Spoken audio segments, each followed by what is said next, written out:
I'll put more famous brands through Google Translate 500 times and I'll make whatever cursed results I get. I start with Lay's potato chips. Like other major brands, they've tons of flavors, but I'm going with the weirdest one, dill pickle. As usual, let's put the name through Google Translate but 500 times. Hit translate.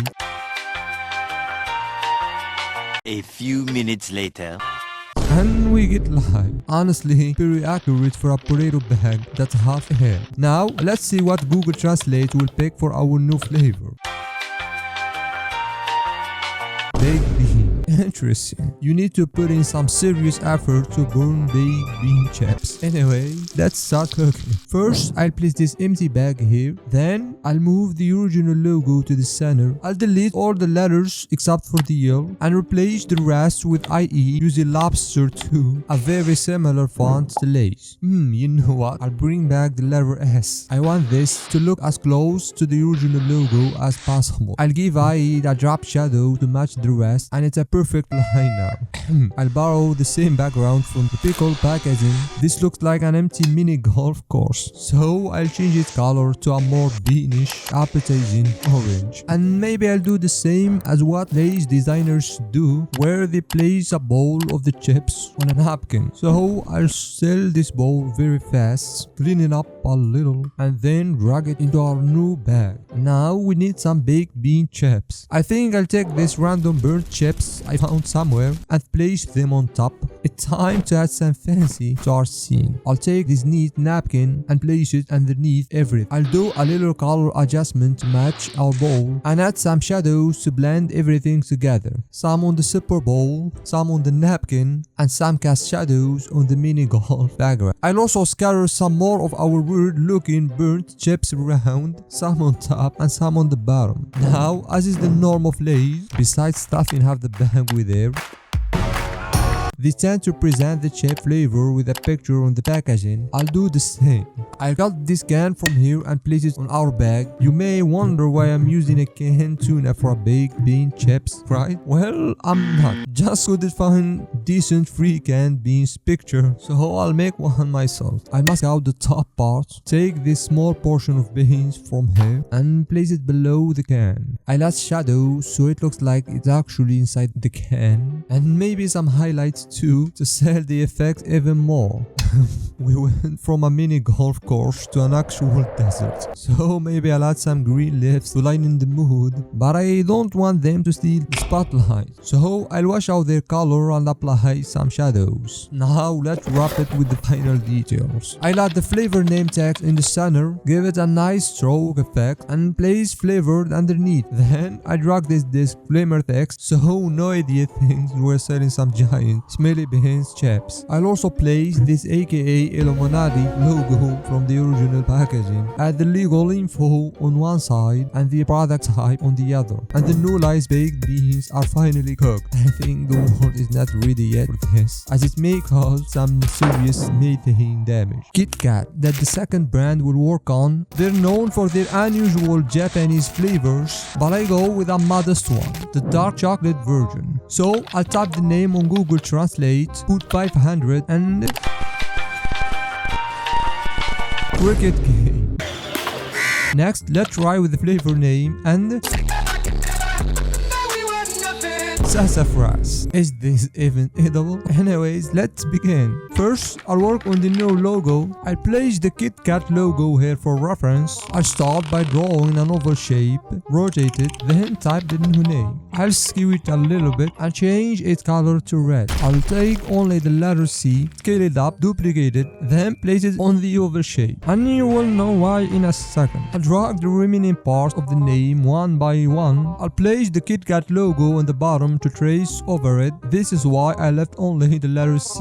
I want to make our new design as similar as possible to the original. I'll also drag the manufacturer's logo here. Perfect. Let's place this on a nice Kit Kat like wrapper. I'll paint the right side green for the new sassafras flavor, and we also need an actual bar now to go with it. And I don't think there's a better one than this green tea Japanese Kit Kat. So I'll cut it light speed quick and place it on our new packaging. This thing needs need some cleaning. I'll delete the logo too. Also, I don't like this pale green, so let's change it to a brighter tone. Now, I'll drag our newly made logo here and give it some effect to look engraved on this bar. I'll do the same to the other piece. I'll give the whole thing some drop shadow.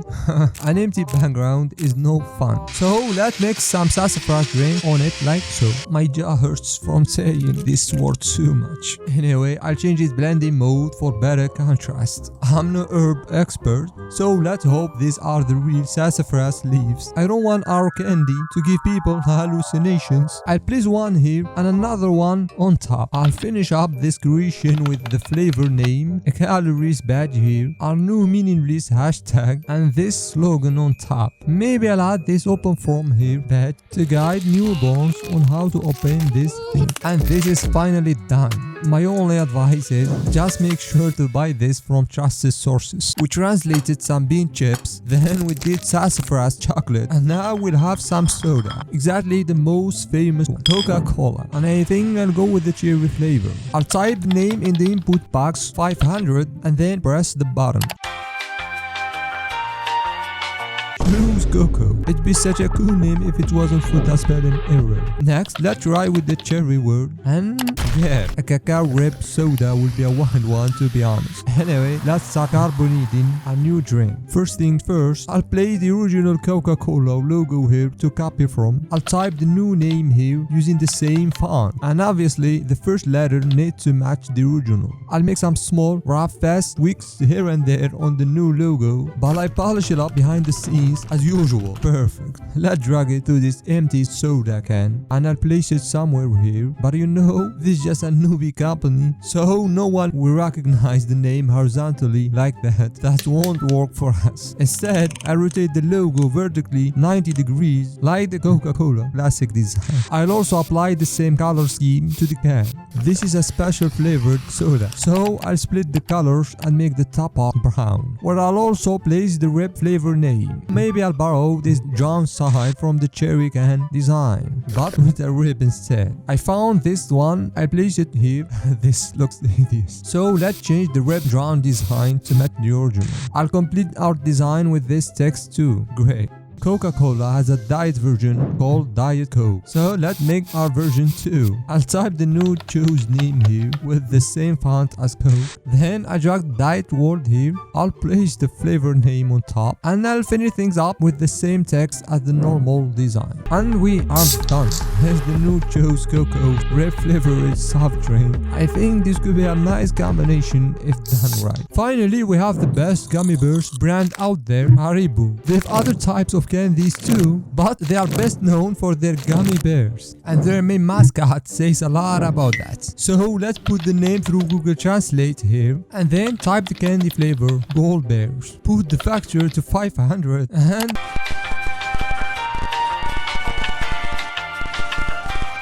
District to be human. This feels like a sequel to District 9 movie. Anyways, let's see where this will end up. First, I found this perfect candy pouch to use in our case. I'll change its color to the same signature gold that Haribo packaging has. Then I'll tap the new name here using a round font similar to the original. I'll give it a white stroke effect, a drop shadow, and then this corner highlight effect. I'll do something very similar with the flavor name, but with a slightly different font. Perfect. Now, let's work on the mascot. I mean, whenever I see this bear, it kind of reminds me of The Simpsons for some reason. So maybe I'll borrow the same drawing style from The Simpsons to humanize this bear. I start by cleaning the face a little bit, the head too. I draw back the nose, complete the haircut, and give him a Simpson ear. I think he looks kind of sus with this giant ball on his neck. Plus him being naked is even worse. So let's give him some clothes. I try to stick to the original color scheme. So I'll give him a red t-shirt, then black shorts, and I'll complete the outfit with some nice shoes. Not bad. Now we need some gummy human candy. I mean, this is Haribo's gummy bear candy. And this is our new District to be human gummy candy. This took me hours to make on Blender 3D. I'm not 3D artist, so please just bear with me on this one. I duplicated it and made a few more color variations to fill our bag. Let's finish the design up with some text. I'll start with the top banner here, another one at the bottom.